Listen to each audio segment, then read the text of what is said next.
Hello students, standard 10 के science में हम chapter number 4 carbon and it's compounds ये वाला कंटिन्यू था। ठीक है, लास्ट में हमने देखा था कि कार्बन का वर्सेटाइल नेचर क्या होता है। ठीक है, और वो वर्सेटाइल नेचर किस वजह से है, वो दो हमने उसके फैक्टर्स भी देखे थे। एक तो कैटेनेशन की वजह से और दूसरा कि उसका जो कोवेलेंट बॉन्ड होता है वो स्ट्रॉन्ग होता है और वो इजीली दूसरे एलिमेंट के साथ बॉन्ड बनाने लगता है। ठीक है, कार्बन है वो दूसरे एलिमेंट के साथ इजीली बॉन्ड बनाता है, इसकी वजह से हमें उसके बहुत सारे कंपाउंड्स मिलते हैं। ठीक है, आज हम देखेंगे saturated and unsaturated carbon compounds. ठीक है, तो ये saturated and unsaturated carbon compound क्या है ये तो हमने आगे देख लिया था। ठीक है, जब हमने कैटेनेशन देखा था तभी मैंने आपको समझाया था, डेफिनेशन भी लिखी है हमने और टिक मार्क भी है, उसे अंडरलाइन भी किया है। ठीक है, तो अब हम देखते हैं, we have already seen the structure of methane. Methane का स्ट्रक्चर तो हमने पहले देखा था, याद है। ठीक है, इसी चैप्टर के आगे के वीडियोस में हमने देखा था। Another compound formed between carbon and hydrogen is ethane with a formula of C2H6। ऐसे तो कार्बन और हाइड्रोजन के बीच में बनते हुए बहुत सारे कंपाउंड पॉसिबल है, पर हम दूसरा एक एग्जांपल लेते हैं C2H6 का। तो पहले तो CH4 कैसे बना था वो हम याद कर लेते हैं।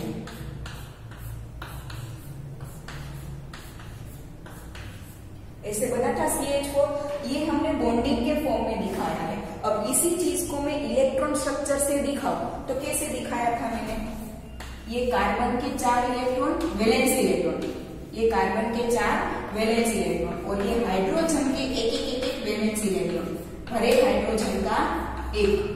ठीक है, ये हमने दिखाया था कार्बन का स्ट्रक्चर, सॉरी मीथेन का स्ट्रक्चर।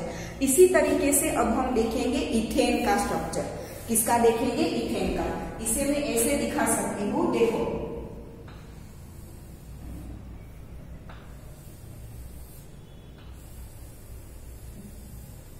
ये है कार्बन एटम। ठीक है, ये देखो हाइड्रोजन के जो क्रॉस करके मैंने इलेक्ट्रॉन दिखाए थे वो मैंने कार्बन एटम के अंदर ले लिए। क्यों? क्योंकि शेयरिंग हो रहा है। ठीक है, उसे अब मैं हाइड्रोजन के अंदर भी लूंगी। तो ये एक हाइड्रोजन का एटम, ठीक है, ये दूसरे हाइड्रोजन का एटम, ये तीसरे हाइड्रोजन का एटम और ये चौथे हाइड्रोजन का एटम। तो आपको दिख रहा होगा कि मैंने दोनों इलेक्ट्रॉन है वो कार्बन और हाइड्रोजन दोनों में दिखाई है। क्यों? यहाँ पे भी ये दोनों इलेक्ट्रॉन कार्बन में और हाइड्रोजन दोनों में दिखाई है, सभी में ऐसा है। क्यों? क्योंकि इलेक्ट्रॉन का शेयरिंग हो रहा है, तो दोनों इलेक्ट्रॉन दोनों एटम के पास रहेंगे, किसी एक के पास नहीं। क्लियर? इसी तरह से अब हम किसका देखेंगे? इथेन का, C2H6। जैसे मीथेन का फॉर्मूला क्या है? CH4, वैसे इथेन का फॉर्मूला क्या है? C2H6। ठीक है, C2 मतलब कि 2 कार्बन, H6 मतलब कि 6 हाइड्रोजन। ठीक है, 2 कार्बन के साथ 6 हाइड्रोजन अटैच होंगे। In order to arrive at the structure of simple carbon compounds, the first step is to link the carbon atoms together with a single bond. ठीक है, तो स्ट्रक्चर ड्रॉ करने के लिए हम स्टेप वाइज करेंगे कि पहले स्टेप वाइज स्ट्रक्चर कैसे ड्रॉ करते हैं, वो स्टेप बाय स्टेप हम समझते जाएंगे। ठीक है, तो सबसे पहले यहाँ पे जितने कार्बन दिए हैं ना उतने कार्बन को सिंगल बॉन्ड से ज्वाइन कर लो। अभी कुछ भी मत करो, स्टेप 1 अभी हम देख रहे हैं। पहला स्टेप क्या है कि जितने भी यहाँ पे कार्बन दिए हो उतने कार्बन को सिंगल बॉन्ड से जोड़ दो। तो यहाँ पे कितने कार्बन दिए हैं? 2, तो 2 कार्बन को मैं अभी सिंगल बॉन्ड से जोड़ दूंगी। ठीक है, ये पहला step. Now and then use the hydrogen atoms to satisfy the remaining valencies of carbon. ठीक है, अब यहाँ पे आपको दिख रहा होगा कि दोनों कार्बन एक दूसरे से सिंगल बॉन्ड से जुड़े हैं, मतलब कि दोनों कार्बन की एक वैलेंसी तो चली गई। कार्बन की वैलेंसी है 4, उसमें से दोनों की एक चली गई, तो दोनों की 3 बाकी बची। दोनों की कितनी बाकी बची? 3। तो ये पहले वाले कार्बन की 3 और ये दूसरे वाले कार्बन की 3। अब आपको दिख रहा होगा कि हाइड्रोजन कितने हैं? 6 है, तो 6 हाइड्रोजन को दोनों में इक्वली डिवाइड कर दो। 6 हाइड्रोजन को क्या करोगे? दोनों में इक्वली डिवाइड करोगे, मतलब कि 3 आएगा। तो ये हो गई 3 वैलेंसीज, 3 हाइड्रोजन से। आया आप समझ में? ठीक है, यहाँ पे आपको जितने कार्बन दिए हो उतने कार्बन को पहले सिंगल बॉन्ड में जोड़ दो। ठीक है, फिर कार्बन की बची कुची जो भी वैलेंसी होगी उसे दिखा दो, फिर हाइड्रोजन को डिवाइड कर दो उस तरीके से। क्लियर? ठीक है ना।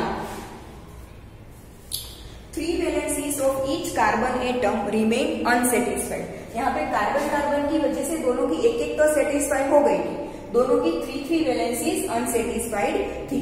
सो each is bonded to 3 hydrogen atoms. ठीक है, इसलिए दोनों है वो 3 हाइड्रोजन के साथ अटैच हो गए, तो दोनों की जो 3 अनसेटिस्फाइड थी वो भी सेटिस्फाई हो जाएगी। क्लियर ना। नीचे देखो ऐसा ही स्ट्रक्चर दिया है, ठीक है, जिसे स्टेप 2 बताया है। The electron dot structure of ethane is shown in figure. Now ethane का इलेक्ट्रॉन डॉट स्ट्रक्चर कैसा होगा?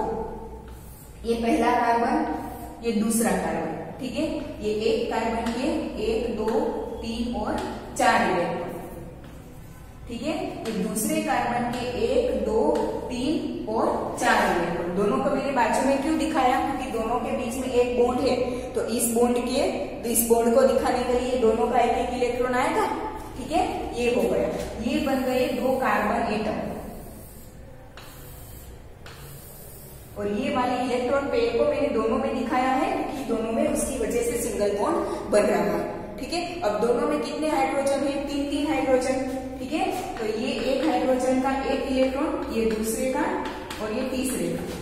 ठीक है, वैसे ही इसका ये एक इलेक्ट्रॉन, इसका ये एक इलेक्ट्रॉन और इसका ये एक इलेक्ट्रॉन। ठीक है, आप ऐसे साइड में दिखा रहे तो ऊपर नीचे दिखा, इट डजंट मैटर, आपको सिर्फ दिखाना है। ठीक है, ये एक हाइड्रोजन, दूसरा और ये तीसरा।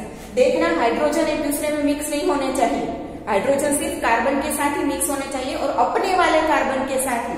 ये तीनों हाइड्रोजन इस कार्बन के साथ थे तो उसी कार्बन के सर्कल में आने चाहिए, दूसरे कार्बन के सर्कल में नहीं जाने चाहिए, या तो हाइड्रोजन के सर्कल भी मिक्स नहीं होने चाहिए। क्लियर? ठीक है, ये हाइड्रोजन का, ये हाइड्रोजन का और ये हाइड्रोजन का। आपको दिख रहा होगा कि मैंने इसके 3 जो हाइड्रोजन है उसे इसके सर्कल में नहीं जाने दिया है, और इसके ये जो 3 हाइड्रोजन है वो इसके सर्कल में नहीं आ रहे हैं क्योंकि वो दूसरे कार्बन के साथ नहीं जुड़े हैं, जो कार्बन के साथ जुड़े हैं उसी के सर्कल में आने चाहिए। और हाइड्रोजन एक दूसरे से भी नहीं जुड़े हैं, तो हाइड्रोजन के सर्कल भी मिक्स नहीं होने चाहिए। ये हो गया इलेक्ट्रॉन डॉट स्ट्रक्चर। क्लियर? ठीक है, डॉट स्ट्रक्चर मतलब कि हम इलेक्ट्रॉन को डॉट से दिखाते हैं और इलेक्ट्रॉन दिखाते हैं, इसलिए electron dot structure. Clear? Now can you draw the structure of propane which has the molecular formula C3H8 in a similar manner. ठीक है, अब हम देखेंगे प्रोपेन का। पहला था मीथेन, दूसरा इथेन, अब हम देखेंगे प्रोपेन। प्रोपेन का फॉर्मूला है C3H8। C3 मतलब 3 कार्बन एंड H8 मतलब कि 8 हाइड्रोजन। कैसे बनाएंगे देखो, प्रोपेन, ठीक है, प्रोपेन का फॉर्मूला C3H8। कार्बन कितने हैं? 3। तो पहला स्टेप हमारा क्या था? जितने कार्बन थे उसे सिंगल बॉन्ड से पहले लाइन में दिखा दे, तो ये 3 कार्बन हो गए। चलो, ठीक है, अब कार्बन की वैलेंसीज काउंट करो, थोड़ा बड़ा लिखती हूँ। अब कार्बन की वैलेंसीज काउंट करो। इस कार्बन की यहाँ पे एक सेटिस्फाइड हो गई, बाकी कितनी बची? अनसेटिस्फाइड 3, तो ये उसकी 3 अनसेटिस्फाइड। इस कार्बन की बीच के कार्बन की आपको दिख रहा है, दोनों साइड एक एक सेटिस्फाइड हो गई, एक सेटिस्फाइड हो गई इस कार्बन के साथ, एक सेटिस्फाइड हो गई इस कार्बन के साथ। तो बीच वाला जो कार्बन है उसकी यहाँ पे एक यहाँ पे और एक यहाँ पे 2 वैलेंसी सेटिस्फाइड हो गई, तो अनसेटिस्फाइड कितनी बची? 2। तो एक ऊपर दिखा दो, एक नीचे दिखा दो। ठीक है, ये लास्ट का कार्बन है, उसकी सिर्फ यहाँ पे एक ही सेटिस्फाइड हुई, कितनी अनसेटिस्फाइड बची? 3। तो ये 1 2 एंड 3। ठीक है ना। अब यहाँ पे हाइड्रोजन कितने हैं? 8, और हमारे पास अनसेटिस्फाइड वैलेंसी भी 8 है। काउंट करो, 1 2 3 4 5 6 7 एंड 8 है अनसेटिस्फाइड वैलेंसी। कितनी है? 8, और हाइड्रोजन भी 8 है, मतलब कि हर एक अनसेटिस्फाइड वैलेंसी को एक एक हाइड्रोजन दे दो तो हो जाएगी सेटिस्फाइड। ये 1 2 3 4 5 6 7 एंड 8 बन गया। ठीक है, अब इसके ऊपर से हम डॉट स्ट्रक्चर भी बना सकते हैं। कैसे बनाएंगे देखो, ये पहला वाला कार्बन, उसकी 1 2 3 एंड 4 वैलेंसी। ये दूसरा वाला कार्बन, उसकी 1 वैलेंसी 2 3 and 4 वैलेंसी। तीसरे ये तीसरा वाला कार्बन, उसकी एक वैलेंसी यहाँ 2, 3 and 4 वैलेंसी हो गई, सबकी 4 वैलेंसी। ठीक है, अब हाइड्रोजन की 1 दिखा दे। पहले तो कार्बन का सर्कल बना दे, ये एक कार्बन का सर्कल, ये दूसरे कार्बन का सर्कल और ये तीसरे का एटम दिखा रहे हैं सर्कल मतलब कि। ठीक है, देखो यहाँ पे दोनों के बीच में बॉन्डिंग है और यहाँ पे भी दोनों के बीच में बॉन्डिंग है। ठीक है, अब सबका हाइड्रोजन दिखा देते हैं। इसका ये एक हाइड्रोजन, इसका दूसरा और ये तीसरा। ठीक है, इसका ये एक हाइड्रोजन और ये दूसरा हाइड्रोजन है ना, बीच का सिर्फ 2 हाइड्रोजन के साथ है, तो ये 1 और 2। फिर इसका ये एक हाइड्रोजन, दूसरा hydrogen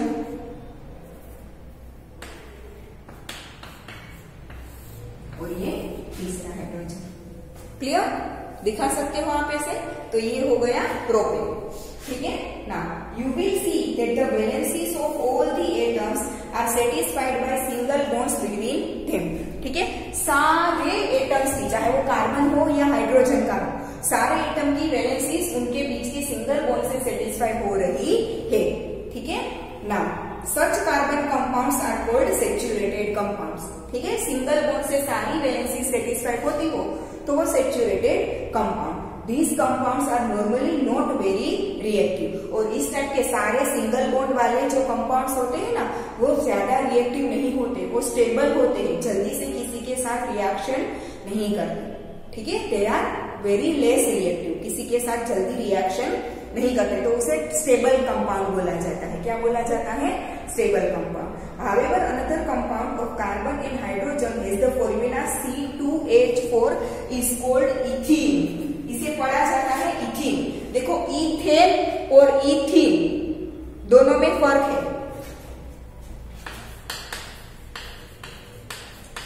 ethane is C2H6,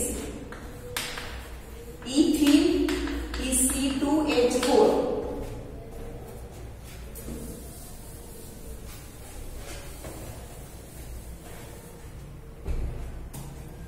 ethane ए आएगा यहाँ पे, ए इथेन ए, उसमें C2H6, फिर इथीन में यहाँ पे ई आएगा C2H4 और तीसरा है इथाइन, बाय आएगा, इसे पढ़ते हैं इथाइन, उसका फॉर्मूला है C2H2।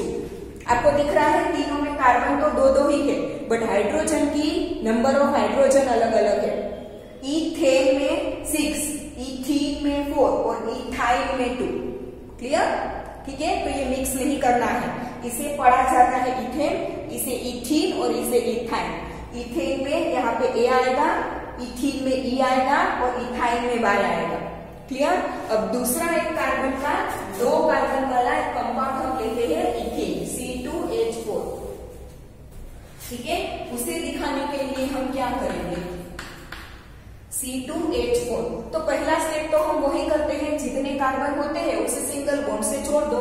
कितने कार्बन है? 2, तो 2 कार्बन को सिंगल बॉन्ड से जोड़ दिया। ठीक है, अब दोनों की कितनी कितनी वैलेंसीज अनसेटिस्फाइड है? दोनों की 1-1 सेटिस्फाइड हो गई, दोनों की 3-3 अनसेटिस्फाइड है, तो उसकी ये 1, 2 और ये 3, फिर ये 1, 2 और 3 हो गए। ठीक है, दिखा दी हमने, पहले दिखा तो दी। पहले पेंसिल से लिखना, पेन से मत लिखना, पेंसिल से लिखना, फिर करेक्ट हो जाए उसके बाद पेन से लिख देना। ठीक है, एग्जाम में भी अगर हो तो। ठीक है ना, ये 3-3 वैलेंसीज हमने दिखा दी। अब हमारे पास वैलेंसी कितनी है? अनसेटिस्फाइड वैलेंसी कितनी है? 1, 2, 3, 4, 5, 6, बट हमारे पास हाइड्रोजन तो 4 ही है। अनसेटिस्फाइड वैलेंसी 6 है, बट हाइड्रोजन कितने हैं? 4 है। तो पहले वो 4 हाइड्रोजन को डिवाइड कर दो, सब में 1-1 4 हाइड्रोजन को डिवाइड कर दो। इसको मैंने इस कार्बन को 2 दिए और इस कार्बन को 2 दिए, दोनों को इक्वल देना है ना। एक को 3 देंगे और एक को 1 देंगे तो नहीं चलेगा। ठीक है, दोनों को इक्वल इक्वल हाइड्रोजन मैंने दे दिए। मेरे पास थे 4-4, तो मैंने दोनों को दे दिए 2-2। अब दोनों की 1-1 वैलेंसी तो अभी भी अनसेटिस्फाइड है ना। अब हाइड्रोजन तो मेरे पास 4 थे, वो तो मैंने दे दिए दोनों को 2-2।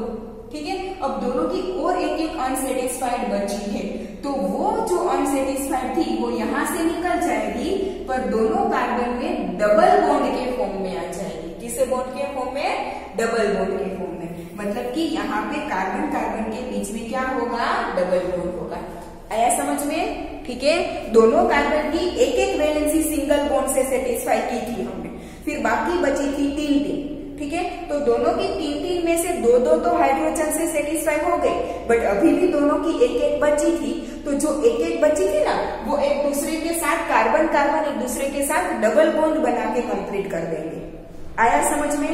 काउंट कर लो, 4 वैलेंसीज होगी इस कार्बन की, यहाँ पे डबल बॉन्ड मतलब कि 2 वैलेंसीज यूज हो गई। ठीक है, 2, 3 एंड 4। इस कार्बन की भी यहाँ पे 2, 3 एंड 4 होगी। तो इसे है इथीन। इथीन में कार्बन कार्बन के बीच में कौन सा बॉन्ड होगा? डबल बॉन्ड होगा। अभी हमने इथेन थोड़ी देर पहले देखा था, कौन सा बॉन्ड था? सिंगल बॉन्ड था। आया समझ में? नाम और फॉर्मूला का डिफरेंस अब समझ में आया। इथेन C2H6 सारे single bond, ethene C2H4 carbon carbon के बीच में डबल बॉन्ड। ठीक है, वैसे ही तीसरा है इथाइल, ये था इथीन। तीसरा है इथाइन, जिसका फॉर्मूला है C2H2। फॉर्मूला क्या है? C2H2। तो पहले स्टेप से पहले 2 कार्बन है, तो दोनों के बीच में सिंगल बॉन्ड से दिखा दो। अब दोनों कार्बन की 3-3 कितनी वैलेंसीज अनसेटिस्फाइड बची है? 3-3। तो ये 1 2 3 1 2 3 दिखा देंगे। अब मेरे पास हाइड्रोजन तो 2 ही है, तो दोनों को इक्वली डिवाइड कर दूं तो दोनों में एक एक हाइड्रोजन आएगा। चलो, बाकी 3-3 थी जो अनसेटिस्फाइड, उसमें से एक एक तो हो गई, पर अभी भी दोनों की 2-2 बची है। देखो, दोनों की 2-2 बची है। वो क्या करेंगे? दोनों एक दूसरे के साथ एक बॉन्ड तो था, दोनों की 2-2 बची थी, तो फिर से 2 बॉन्ड बना लेगा, तो दोनों की 2-2 भी यूज हो जाएगी। मतलब एक था और नए 2 बॉन्ड बन रहे हैं, मतलब टोटल कितने हुए? 3। तो कार्बन कार्बन के बीच में कितना बॉन्ड आएगा? ट्रिपल बॉन्ड, और ये वैलेंसीज यहां से निकल जाएंगी। आया समझ में? ठीक है, पहले हाइड्रोजन से जितनी सेटिस्फाई होती है कर लो, बाकी जो बचे वो कार्बन कार्बन के बीच के बॉन्ड में दिखा दो। ठीक है, दोनों कार्बन की 2-2 बची थी, तो मैंने 2 एक्स्ट्रा बॉन्ड बना दिए, एक तो पहले से था और 2 नए बनाए, तो टोटल कितने हो गए? 3, जिसे हम बोलते हैं ट्रिपल बॉन्ड। अब ये कार्बन कार्बन के बीच में कितना बॉन्ड आया? 3 बॉन्ड। तो दोनों की 3-3 वैलेंसीज तो यहाँ पे ही सेटिस्फाई हो गई, बाकी बचे एक हाइड्रोजन से हो गई। आ गया समझ में? कार्बन कभी भी 4 अपनी वैलेंसी को अनसेटिस्फाई नहीं रखता, वो किसी ना किसी एलिमेंट के एटम के साथ जुड़ के सेटिस्फाई कर देता है। यहाँ पे हमने हाइड्रोजन का एग्जांपल लिया, हाइड्रोजन की जगह पे कोई एलिमेंट, कोई अनदर एलिमेंट का एटम भी हो सकता है। क्लियर? ठीक है, अब आपको दिख रहा होगा कि इथीन और इथाइन, यहाँ पे कार्बन कार्बन के बीच डबल बॉन्ड है, यहाँ पे कार्बन कार्बन के बीच ट्रिपल बॉन्ड है, और जब डबल या तो ट्रिपल बॉन्ड आए तो वो कंपाउंड कैसे हो जाएंगे? अनसेचुरेटेड। क्लियर? ठीक है, सिंगल बॉन्ड था तो सेचुरेटेड, डबल और ट्रिपल आ गया तो अनसेचुरेटेड, मतलब ये दोनों अनसेचुरेटेड है। ठीक है, इथीन भी अनसेचुरेटेड है और इथाइन भी अनसेचुरेटेड है। Clear? Now carbon carbon atoms linked together with a single bond. Step 1 ethene का समझा रहे हैं। ठीक है, वी सी दैट 1 वैलेंसी पर कार्बन एटम रिमेन्स अनसेटिस्फाइड। देखा, 2-2 हाइड्रोजन जुड़ने के बाद भी एक एक अनसेटिस्फाइड थी। This can be satisfied only if there is a double bond between the 2 carbon atoms. तो वो जो अनसेटिस्फाइड एक एक बचती थी, उसे सेटिस्फाई करने के लिए कार्बन कार्बन के बीच में क्या बना दिया? डबल बॉन्ड बना दिया। ठीक है, the electron dot structure for ethene is given in figure. बाजू में देख लो, आपको दिख रहा होगा, यहाँ पे डबल बॉन्ड है तो यहाँ पे 2 पेयर लिखी है उन लोगों ने, दिख रहा है? ठीक है, yet another compound of hydrogen and carbon has the formula C2H2, ethyne. ठीक है, and is called ethyne. Can you draw the electron dot structure for ethyne? ठीक है, ऐसे ही बनाएंगे। यहाँ पे 3 बॉन्ड है तो 6 इलेक्ट्रॉन आएंगे, मतलब कि 3 पेयर आएगी। ठीक है ना, देखो बनाते हैं, फटाफट से बना देती हूँ। ये कार्बन कार्बन, ये कार्बन के 3 इलेक्ट्रॉन, इस वाले कार्बन के 3 इलेक्ट्रॉन। ठीक है, दोनों के एक एक इलेक्ट्रॉन यहाँ पे। ये कार्बन, ये दूसरा ड्रॉ करना हो तो कर लीजिएगा।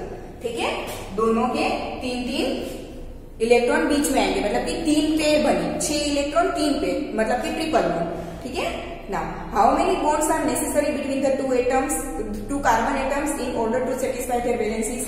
3 bonds are necessary. Clear? Such compound of carbon having double or triple bonds between the carbon atoms are known as unsaturated carbon compounds. वो तो हमने पहले ही देख लिया था.